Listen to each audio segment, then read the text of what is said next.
All right, so good morning. I know that I have the challenge of trying to educate you as fast as possible because I'm the one standing between you and lunch. And I try not to stand between people and food because I've been trampled before when people have been hungry. So I'm going to do my best to give you pretty much every piece of information you need to save a life without getting too deep into the weeds of additional information. So, all right, so typically what this training covers, we cover overdose data for Montgomery County. We typically talk about what is an opioid. We talk about recognizing an opioid overdose, so we talk about the signs and symptoms. We talk about responding to that overdose, so we look at using naloxone, the importance of rescue breathing, contacting EMS, and caring for the person after you administer. And then we also give tips for preventing an overdose and some additional resources.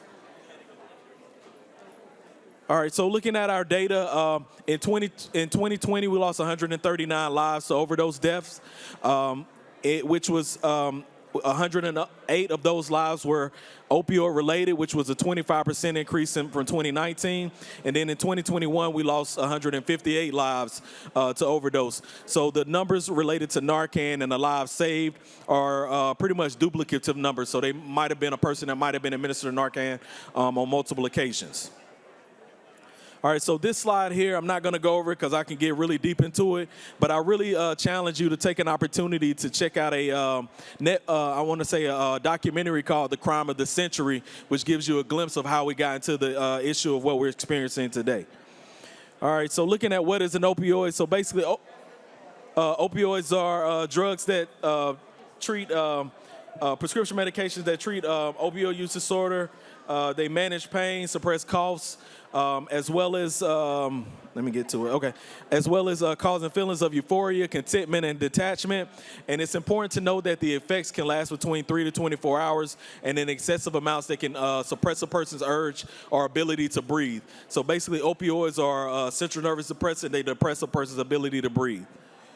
All right, so this here is just some examples of some common opioid medications. So you got oxycodone, which includes Oxycontin, which is the #1 misused and abused prescription medication in the country, as well as hydrocodone, which you might get from a dentist if you have a tooth extraction or your tonsils pulled.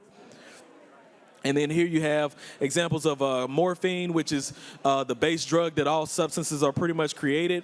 You have codeine, which is that prescription-strength cough medicine that people might use by mixing with the substance and to mask the flavor. And then you got methadone and buprenorphine, which are both used to treat opioid use disorder.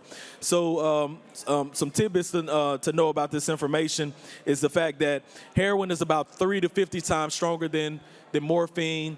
Fentanyl is about 100 times stronger than morphine. And then you have carfentanil, which is a animal tranquilizer used by veterinarians to treat animals in veterinary situations. So that's about 10,000 times stronger than morphine. Sorry, can I just add a few things in Spanish because people are turning in their... Perdón, just a couple of things in Spanish because parents are turning in a lot of parents waited to get trained in Spanish.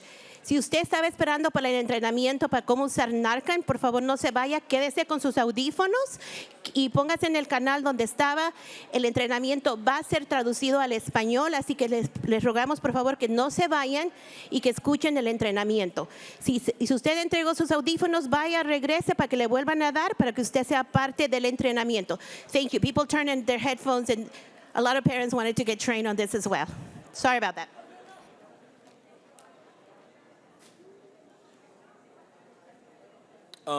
This image here just shows a clear depiction of a lethal dose of heroin and a lethal dose of fentanyl. So we typically try to show just how strong fentanyl is. It's very inexpensive, so that's why the drug networks are actually using it to lace up the substances because it's so inexpensive and it increases their profits. But there's also prescription fentanyl, which is used to treat people who might be in end-stage cancers or things like that. So they might wear a transdermal patch or something like that, which is the only way fentanyl can actually soak into the skin. And then you have fentanyl lollipops as well, which sometimes on the street they call those lozenges. All right. Okay. All right, so we also have what the law enforcement officers spoke about earlier, the bright rainbow fentanyl, which can be pressed to look like a pill, powder, but also block, similar to what sidewalk chalk looks like. So it's bright in color, very appealing to young people, and it's very dangerous. And a lot of them don't know how dangerous it is, so we try to educate them on that. This here is just your other illegal opioid, so heroin, which we actually do not see much of it as of late. And then your fentanyl, of course, so it's illicitly produced synthetic form, pill to make look just like prescription medications, which I'm going to share shortly. Powder form looks similar to heroin, and we know how much stronger it is than the other opioids that are out in the market. So this here is just examples of some pharmaceutical pills that are counterfeit. So I actually blended in the real pill with the fake pill, so it's kind of hard to really tell exactly what you're looking at. So we try to tell young people not to trust their eyes. These are mass-produced by criminal networks, fake and falsely marketed to be legitimate pills, and they make them to look just like the Xanaxes, the Adderalls, the Percocets that are on the market as well. So recognizing the opioid overdose. All right. So basically what happens is an opioid overdose happens when the toxic amount of an opioid overwhelms the body's ability to handle it. So it can be used alone or mixed with other substances like benzos, cocaine, heroin as well. And just like they indicated earlier, some of these substances are adulterated with fentanyl or other opioids, and people don't know that they're already adulterated with those types of substances. What leads to the overdose is respiratory failure, so it's lack of sufficient oxygen in the blood. The vital organs start to fail, like the brain and heart, as well as leads to consciousness, coma, and death. And some signs of the overdose, so there's slow, shallow, or no breathing, unresponsive, unconscious, loud snoring or gurgling noises. Body is very limp, so they're not able to sit up. Lips, fingertips to turn blue or gray. Skin could be pale or clammy, as well as the pulse could be slow or erratic. So responding to the overdose, so basically the life-saving tool to respond to an overdose is naloxone. So it's a medication that's made to restore breathing. It wears off between 30 minutes to 2 hours. So remember earlier I mentioned that an opioid can stay in the body between 3 to 24 hours. So it's important to make sure that you get medical help for that person. Safe for children and pregnant women, so there's no side effects. Delivery mechanisms are intramuscular, intranasal, or intravenous. In Montgomery County, we only train on the intranasal version, so we provide the nasal spray for you. No potential for misuse, so there's no value on it on the black market. No effects on someone who hasn't taken an opioid, so if someone is overdosing on something else other than an opioid, then it's not going to do anything. So if it's just cocaine, it's not going to reverse that overdose at all.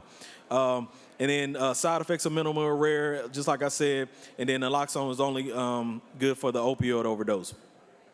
So we recommend storing it in its original packaging until ready to use. Avoid exposure to light, so we recommend not leaving it in your car. So if you have like a go bag or a book bag or a purse, you can always throw a dose of Narcan in there or something like that. It does have an expiration date, so we try to provide Narcan that lasts about 2 years beyond the training that you receive. So be mindful of that expiration date. But the Department of Defense actually did a study letting us know that Narcan was still effective about 5 years beyond its expiration date. So we recommend that if your kit expires, you can always get a free kit from Montgomery County DHHS, but you can also keep your old kit to have additional doses for just in case. So how does the overdose work? So basically what we have in our brain is opioid receptors. The opioid binds itself to the receptors, impacting the person's ability to breathe. And then basically okay, there we go. So the naloxone has a stronger affinity to the receptors in the brain, kicking the opioid off the brain and hopefully restoring breathing for a period of time, of course. So how do you respond to that overdose? So first you rouse and stimulate, you call 911, you give naloxone, you provide rescue breathing, and then you care for the person. So you rouse and stimulate, you try to wake them up, are you all right? You call their name. If they don't respond to that, then you do what you call a sternal rub. So it's basically making a fist with your knuckle and rubbing up and down firmly across the breastbone. And if you rub firmly enough, that pain could potentially wake them up. But if that doesn't, you go to the next step, of calling 911 just because it's important to get medical help. Remember I said the naloxone is only temporary. The person may have complications. They may need more naloxone. So there's been instances where a person might have needed up to 7 doses of naloxone to be revived. And then maybe a non-opioid overdose. Step 3, you give naloxone. So basically you put on gloves. So in the kits we provide, we give you gloves. We give you a one-way face shield for the rescue breathing piece. And then once you put on your gloves, you peel the tab back and you open the Narcan nasal spray, and then you hold it in your hand with your thumb on the bottom of the plunger and your first and middle finger on either side of the nozzle. And then you tilt the head back, insert and support the person's neck. Gently insert the nozzle into the nostril until your fingers on either side of at the bottom of the nose. Then you just press the plunger firmly, and then that is administering 1 dose of Narcan nasal spray to that person. So while you're waiting for that dose to work, because you want to give it about 1 to 3 minutes for that dose to take effect, you're providing rescue breathing. Because one of the key pieces to hopefully sustaining life and giving that person the opportunity to live is getting oxygen into their body. All right, so also in our kits that we provide one-way face shields to hopefully protect you from any bodily fluids and things like that. So if the person is not already laying down on a flat surface, you want to lay them on a flat surface, lift the chin and tilt the head, open the airway, check to see if anything is blocking it, and then pinch the nose shut, make a complete seal over their person's mouth with your mouth, and then you blow 2 regular breaths, then giving 1 breath every 5 seconds. So if you don't see the chest rise, you just want to retilt and then provide another breath. So while you're waiting for that 1 to 3 minutes, right, for that naloxone to take effect, and you're providing that rescue breathing, after that 1 to 3 minute window, and they haven't woken up and they haven't been able to say anything like that, we provide 2 doses in the Narcan kit. So that after that 1 to 3 minute window, if they haven't woken up, you want to administer that 2nd dose of Narcan nasal spray just to hopefully get that in their system and hopefully help them wake up. Step 5, you care for the person, stay with the person until medical help arrives. If they can sit up, you cannot sit up, you want to put them in a recovery position. Just because Narcan will potentially have them experience withdrawal symptoms. And some of the withdrawal symptoms could include, aspiration or vomiting and things like that. So you want to make sure you put them in that recovery position so they don't choke on their vomit. Keep the person calm, encourage them not to take any more opioids. If the overdose happens again, you just give another dose of naloxone. This image here provides the imagery of the recovery position. It doesn't matter if you lay them on the right side or left side. You just want to make sure that top arm is under the head, with the hand under the head, and that top knee is bent. That will potentially prevent them from rolling on their back, because you want to keep them in a position where they don't choke at all. If you administer, typically we request for you to call poison control, but luckily on all the Narcan kits we provide a QR code, which actually provides you with all the information you would need to let someone know that you administered. And then you can contact us and say, hey, I administered my Narcan nasal spray. Can I get another kit? And we'll work it out where we could either mail you a kit. Sometimes I say my staff is like DoorDash, so we'll deliver a kit to you if you need to. So we'll just want to make sure that everyone has, the Narcan and other supplies that they need directly. But this also helps to keep funding for programs like this to ensure that if people are in need, we're able to access these different services. And then last, just tips for overdosing. So this basically just gives information about the risk factors associated with it. So like the quantity, the quality, and potency. So in harm reduction services, when we engage with people who are dealing with substance use disorder, we try to educate them about going slow and using less. We try to be compassionate, non-judgmental, and support them until we can get them to a place of pursuing their treatment and recovery. And then a lot of times, abstinence can be a risk factor as well, just because if a person hasn't used and they go back to trying to use the same amount that they used before, their tolerance level is not the same. So they run the risk, and of course, age and physical health is associated with it as well. So resources related to this. So everyone's kind of talked about the Good Samaritan law and the importance of it. So the Good Samaritan law protects anyone from arrest or prosecution when they're actively assisting someone with that medical crisis. So I try to tell young people all the time, if your friend is dealing with alcohol poisoning and they passed out, you want to make sure you call 911. In the event someone is overdosing, you want to make sure you call 911, because if you're actively trying to seek medical assistance for them, you're going to be protected under that law. And just like law enforcement said, they're not in the business of trying to arrest you. They're trying to make sure they get you the help you need. Also, like they've indicated earlier, it's a public health issue that we're trying to address. All right, so just some additional information about the Good Samaritan Law. How do you get a kit? By completing this training. So everyone that's completed the training today, we do have kits available today to distribute to everyone. You can also get it from a pharmacy. We try to deter you from that just because they're going to ask you for your insurance.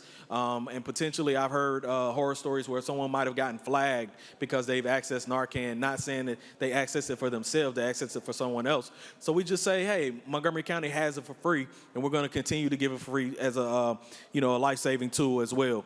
And then you can also get it from the Opioid Response Program, which DHHS is, as well as we have a Syringe Services Program, which supports people with substance use disorder in Rockville as well. Last but not least, I have some local resources here. Access to behavioral health, so someone dealing with a substance needs a mental health or substance use screening. Harm reduction services, that's our number there. So anytime someone can call and get Narcan refills, other supports and services and things like that. And then just like LaTanya mentioned earlier about peer support services, so there's a steer team, and that's how to access them through calling the crisis center. And this is what laws and articles that helped us create this training. And I think this might be a record because I'm done.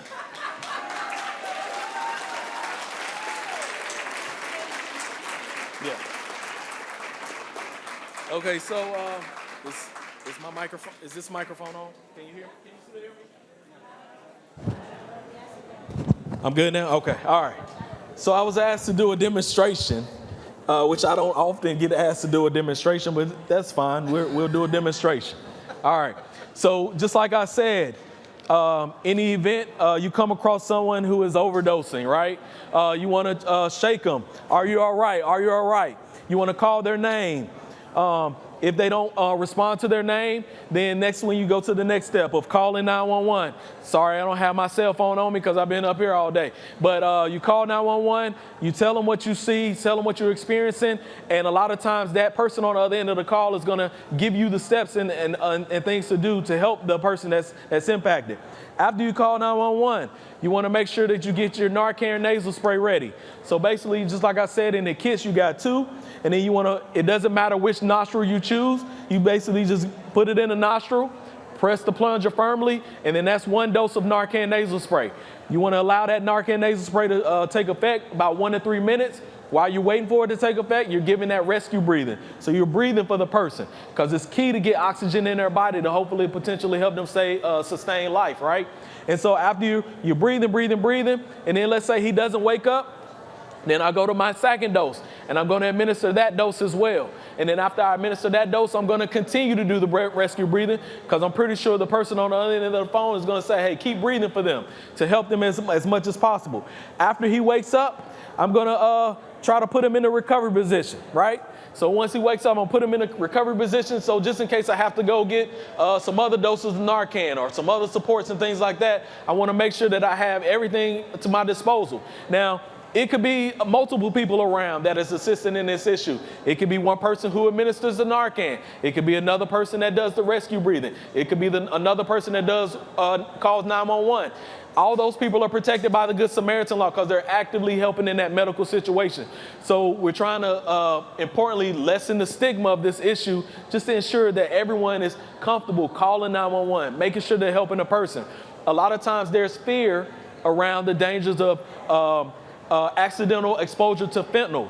Well, I shared a video yesterday with the nurses that said you have to be around or have to be in a position to where like you're putting the fentanyl or if you got fentanyl dust on your shoulder and you rub your hand, if you put it close to your nose, you might experience some symptoms. But it will take a lot. You have to be exposed for an extended period of time.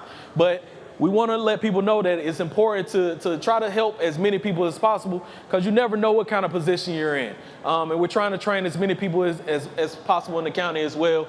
And so thank you. And if you got any questions, I'll be around at the end. Thank you, Mark.